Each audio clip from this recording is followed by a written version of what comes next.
लातूर जिल्ह्यातील 4 नगरपालिकांच्या निवडणुकीसाठी आज मतदान होत आहे। नेमकं या ठिकाणी कुणाची प्रतिष्ठा पडायला लागली आहे, कोण बाजी मारणार, पाहूयात हा रिपोर्ट।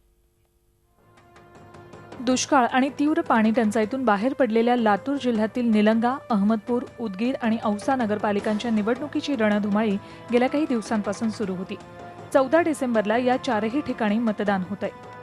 उदगीर नगरपालिकेच्या 38, निलंगा नगरपालिकेच्या 20, अहमदपूर नगरपालिकेच्या 23, औसा नगरपालिकेच्या 20 अशा 101 नगरसेवकांची निवड होणार आहे, तर 4 नगराध्यक्षांची निवड थेट जनतेतून होणार आहे।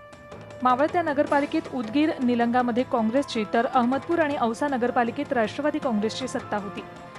चारही नगरपालिकेत कुठल्याच प्रमुख पक्षाची आघाडी किंवा युती झालेली नाही, त्यामुळे सर्वच पक्ष आपापल्या परीने निवडणुकीत आपली ताकद लावतायत। भाजप शिवसेनेची कुठल्याच पालिकेत सत्ता नसल्यामुळे सत्ता मिळवण्यासाठी केंद्र आणि राज्यातील सत्तेचा आधार घेत आश्वासनांची खैरात करत या निवडणुकीत चांगला जोर लावलाय।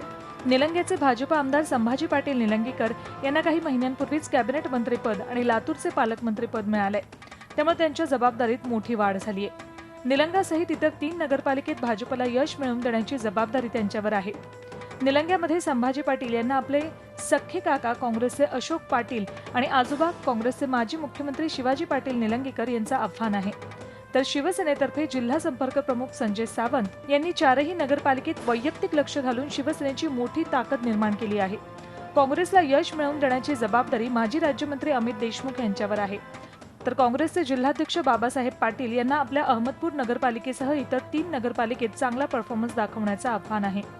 तर काँग्रेस राष्ट्रवादीची डोकेदुखी MIMनं वाढवली आहे। MIM या निवडणुकीत पूर्ण ताकदीनिशी उतरली आहे। MIMचे अकबरुद्दीन ओवैसी यांची उदगीरमध्ये तर खासदार असदुद्दीन ओवैसी यांची उदगीर आणि अहमदपूरमध्ये सभा झाल्यानं MIMच्या उमेदवारांचा आत्मविश्वास आणखी वाढलाय।